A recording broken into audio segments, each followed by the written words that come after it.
Le diabète sucré correspond à un manque d'insuline dans l'organisme. L'insuline est fabriquée par le pancréas et son rôle est de faire rentrer le glucose sanguin, donc le sucre, circulant dans le sang, dans les cellules. Le glucose est fondamental car il permet la vie cellulaire. Le diabète sucré du chat est apparenté au diabète dit de type 2 chez l'homme, c'est-à-dire qu'il est en général la conséquence d'un surpoids chronique. Ce surpoids est à l'origine d'une résistance à l'insuline qui entraîne un diabète par épuisement du pancréas qui ne fabrique plus assez d'insuline. En cas d'anomalie de production de l'insuline ou de souci de son utilisation, le glucose ne peut pas être transféré aux organes du corps à partir du sang. Cela a deux conséquences. Les organes ne sont pas suffisamment alimentés pour fonctionner correctement et le glucose s'accumule dans le sang en trop grande quantité. On appelle cela l'hyperglycémie. Un chat atteint de diabète est en surpoids, mange beaucoup, mais paradoxalement perd du poids et des muscles car ses organes utilisent les protéines et la graisse comme source d'énergie puisqu'ils ne peuvent plus utiliser le glucose sanguin. D'autre part, l'hyperglycémie le fait également boire et uriner davantage. Un chat diabétique peut aussi souffrir d'infections urinaires, son pelage peut se détériorer et être moins bon. Si le diabète sucré se complique, le chat peut alors vomir, avoir des troubles ioniques, être déshydraté, voire même convulsé ou tomber dans le coma.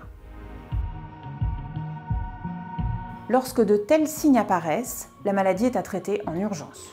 L'objectif est de réhydrater l'animal et de réduire le sucre dans le sang. S'il soupçonne la présence d'un diabète sucré, le vétérinaire débute par une prise de sang et une analyse d'urine et met en évidence une quantité anormale de glucose ou sucre dans les deux prélèvements. Suite à la confirmation de diabète, deux choses fondamentales sont à mettre en place. Un changement d'alimentation pour enclencher une perte de poids et un traitement à base d'insuline.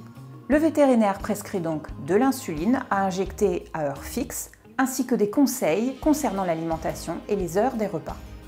Il faut équilibrer l'alimentation et opter pour une ration ou une alimentation spécifiquement formulée pour le chat diabétique. Celles-ci sont spécifiques car elles contiennent des protéines très digestes et de haute qualité. Elles sont riches en fibres mais pauvres en sucre.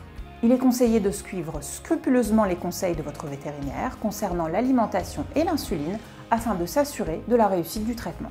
En début de traitement, les consultations de suivi fréquentes seront nécessaires afin d'adapter le type et la dose d'insuline. Cela se fait par des mesures de glycémie, donc du sucre dans le sang, tout au long de la journée. Cette courbe de glycémie est réalisée soit lors d'une hospitalisation sur la journée ou au domicile. Ainsi, le contrôle rapide de la glycémie ainsi que la perte de poids permettent parfois d'arrêter complètement les injections d'insuline.